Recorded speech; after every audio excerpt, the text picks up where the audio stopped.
This is a 16 feet wide by 48 inches high Summer Waves Elite pool. And we're gonna go through the process of how to set it up. The first and the most important step is to find a flat and solid ground for your pool. If you have an uneven backyard like mine, you'll have to do some work. What I did was I dug out the high end of the yard and put the rest of the dirt on the low side of the yard. I used an 8 feet line to draw out the 16 feet circle. Then I drew out 8 lines, which created 16 evenly spaced sections. Now your post locations might not be 100% correct. Your circle might be slightly off. So you'd want your post supports to be movable, adjustable, not permanent, until the final adjustments are made towards the end of the installation. The next step is to use some sand for uneven spots. I happen to have some used sand from my old sandbox. This works just fine.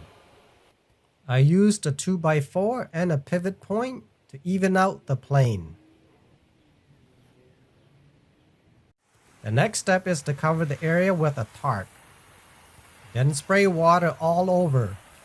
If you got a low spot, the water will find it. And this is your perfect opportunity to correct any low spots. I would like to emphasize that if you found a low spot, correct it now. You'll appreciate it later. Fortunately, I did not have to do any correction. The water spreads evenly about 1/4 inch all over the place. So we are ready for the next step. Again, I bought this heavy duty tarp and put underneath this cheap light duty tarp that came with the package.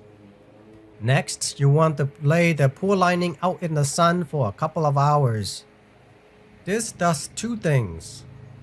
1, it makes the pool liner more pliable. And 2, it allows the new plastic smell to subside. In the meantime, there are lots of items that you can start to unpack. They wrap one post footing to a top support bar, so you need to separate them out. Then attach the plastic base footing to each post. And there are 16 posts and 16 support bars. And here is the vacuum hose. Below it we have a skimmer pump assembly. It is very easy to install. The ladder is also easy to install. You just click the pieces together and you have yourself a sturdy ladder.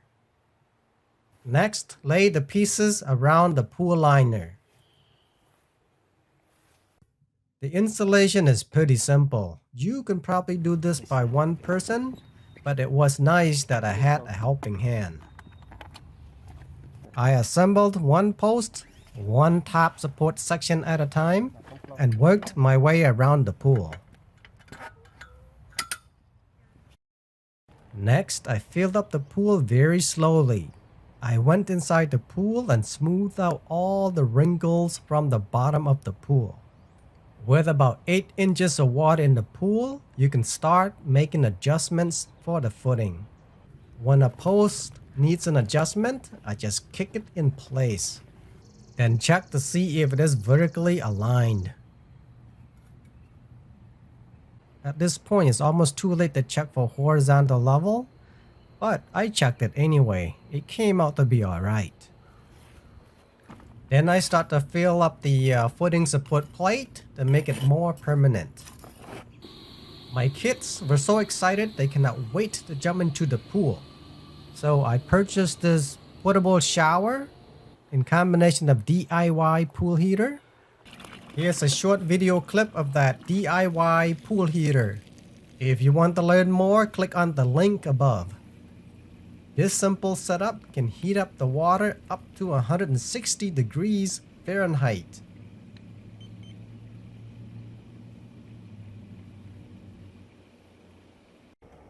I was able to fill up this pool in 2 sunny days, and the pool was ready to use the very next day.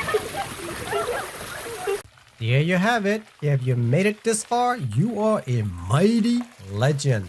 And thank you for watching.